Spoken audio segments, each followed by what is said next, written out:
You unlock your phone. No notification. No message. No reason.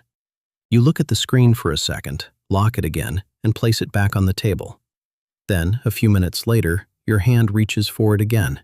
And this time, the strange part is not what you find, it is the fact that you never really decided to look. Your hand moved before your mind caught up. So why does this happen? Why do we check our phones even when nothing happened? Most of us imagine that our phones interrupt us. A buzz, a vibration, a message appearing on the screen. But many phone checks begin much more quietly. You finish writing one email. You wait for an elevator. A conversation pauses for 2 seconds. The video you are watching becomes slightly boring.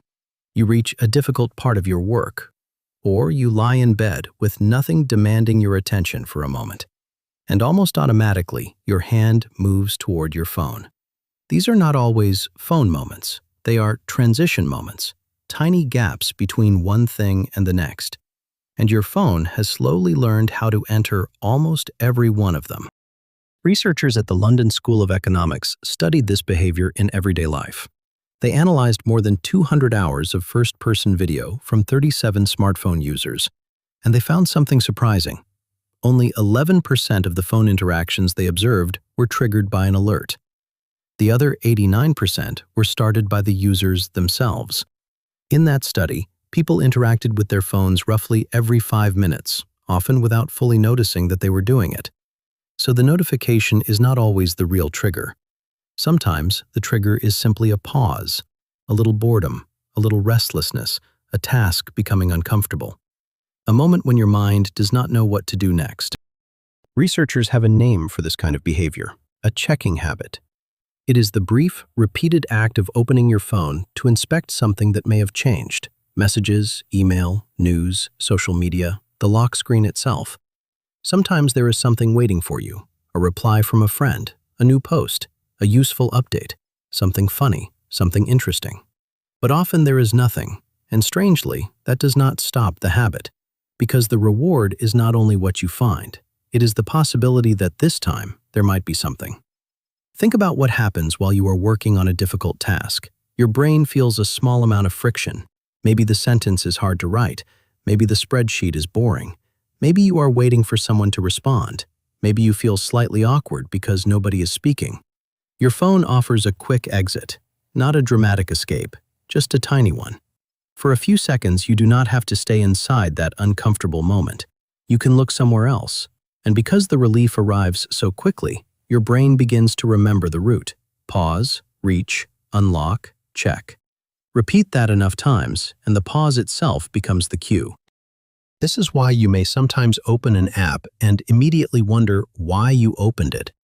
You were not looking for anything specific. You were following a path that has become familiar.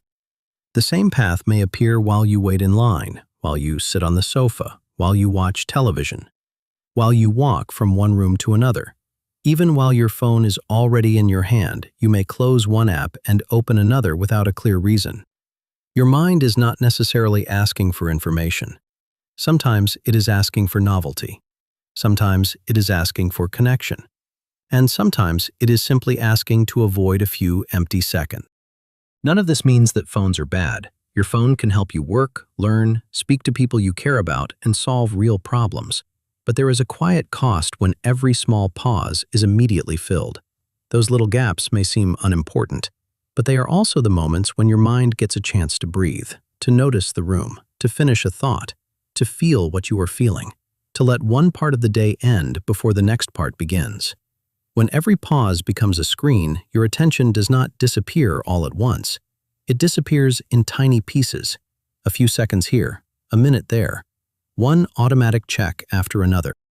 You do not need to throw your phone away, and you do not need to feel guilty every time you use it. Start with something smaller. The next time your hand reaches for your phone without a notification, pause for just 5 seconds. Before you unlock it, ask yourself, what happened right before I reached for this? Was I bored? Was I stuck? Was I waiting? Was I avoiding something slightly uncomfortable? Or did I actually need to do something? Sometimes you will still open the phone. That is fine. The goal is not to win a battle against a device. The goal is to notice the moment when an automatic action becomes a conscious choice again. The next time you find yourself staring at a lock screen with nothing new on it, do not judge yourself. Just notice what happened. Your phone may not have called you, nothing may have happened on the screen, but something happened inside the pause. And once you begin to notice those small moments, your phone slowly returns to its proper place. A useful tool in your hand, not a place your hand goes before your mind has decided. If this video made you think, please like the video and subscribe for more. Thanks for watching.